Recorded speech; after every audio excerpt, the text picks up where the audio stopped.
Kate Dibieski is an astronomy grad student at Michigan State University who is seen working on something.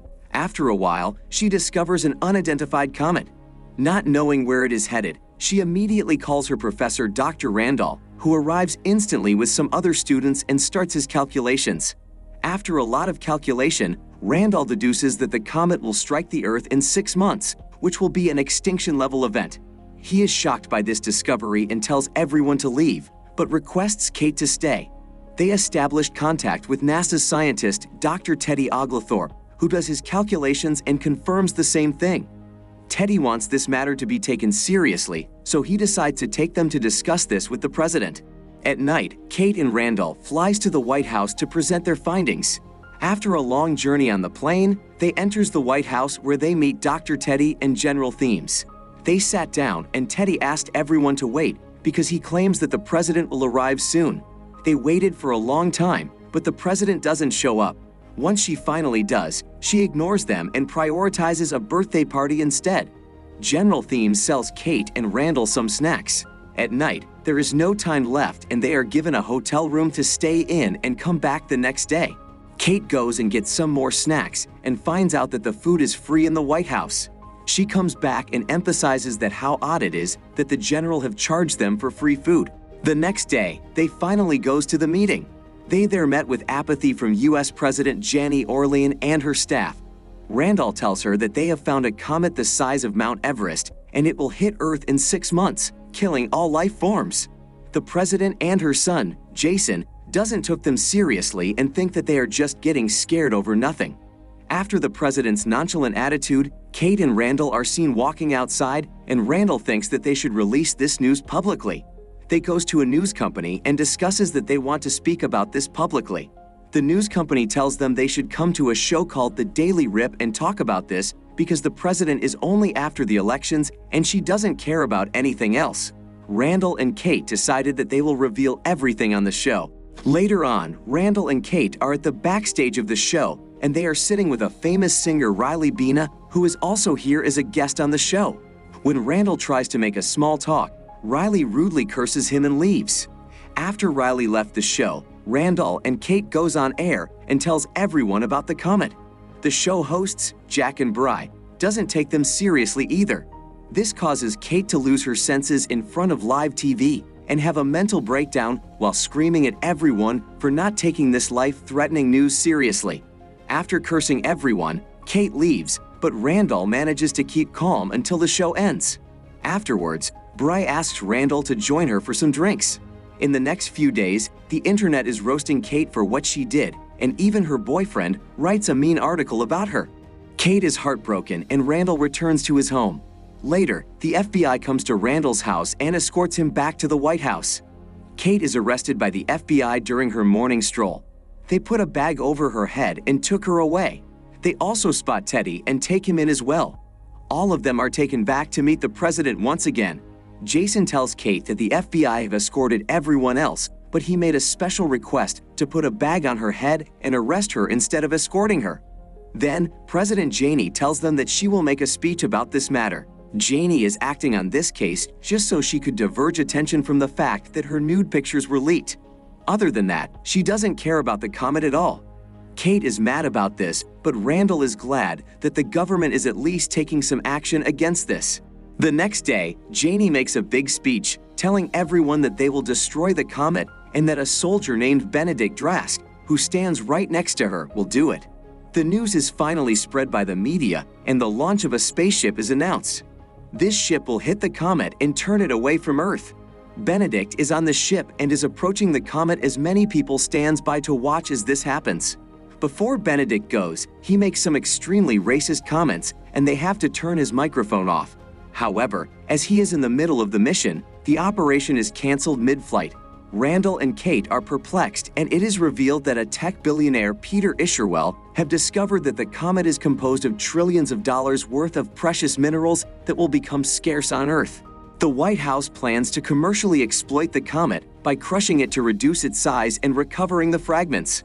Kate, Randall, and Dr. Teddy are taken to a meeting where Peter and another doctor tells them that they have technology that can destroy the comet and throw the mineral-rich pieces into the ocean, where the United States Navy will extract them.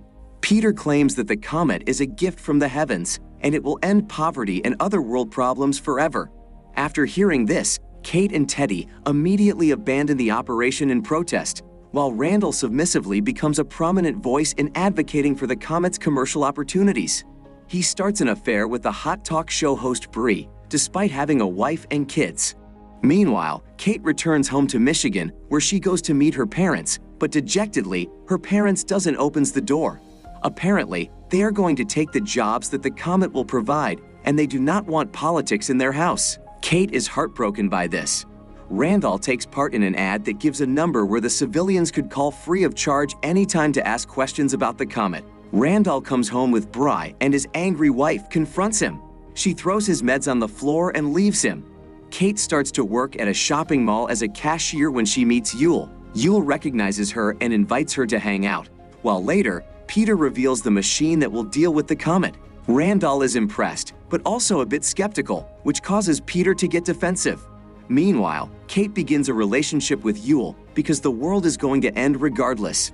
Randall again goes on live TV with Bri, and she asks him about the comet because there are rumors that it doesn't exist. Randall establishes with absolute certainty that there is a comet. When he is asked about the fact that Peter will provide benefits to the people, Randall gets angry. He claims that the government is pretending that the comet is not real, even though it is certain that the comet will end all life on Earth.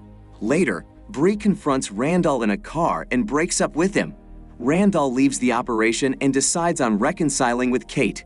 While going in his car, Randall notices that the comet can be seen with the naked eye, which is a solid proof that the comet is real. Kate and Yule also witnesses the comet that will destroy the Earth.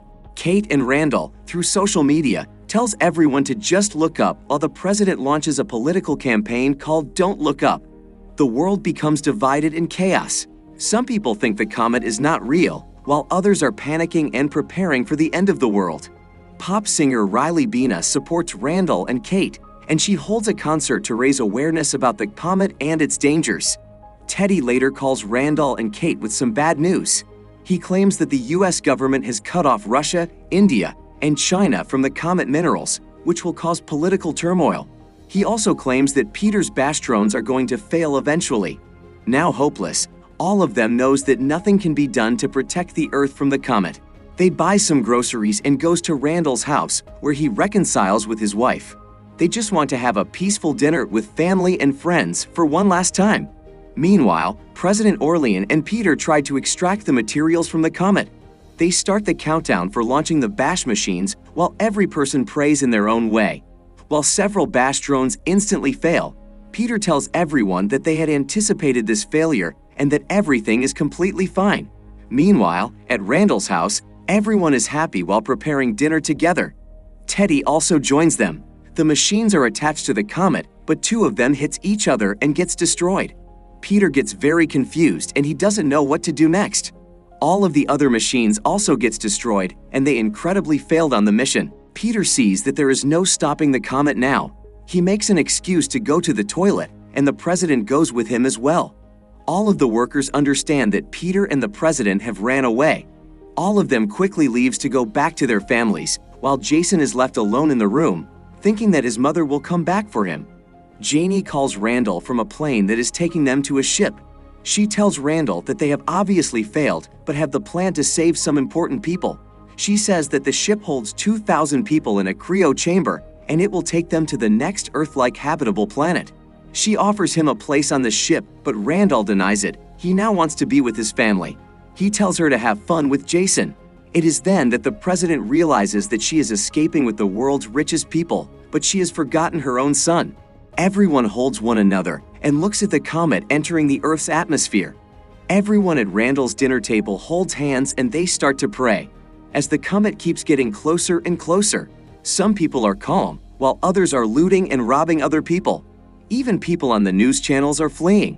There is chaos everywhere as the comet is getting closer by the minute. People stand at the beach when it finally hits Earth and wipes everyone and everything. All sea life, every person, and every living thing is vaporized due to the comet. At Randall's house, everyone stays calm and positive as everything starts to shake. Soon enough, they are also vaporized. The destroyed fragments of Earth still floats around in space while the ship goes through them to find a new place for the 2,000 people on it. 22,000 years later, the presidential ship lands on a lush alien planet. Its passengers wakes up from cryogenic sleep. All of them are naked as they walk out of the ship and onto the new planet. Janie is excited to be alive again. She sees some odd-looking creatures, but when she goes closer, a creature immediately eats her. The creatures surrounded all the humans and begin to devour them one by one. Subscribe to see more videos like this, turn on notifications, and leave a like to help the channel out. Thank you for watching.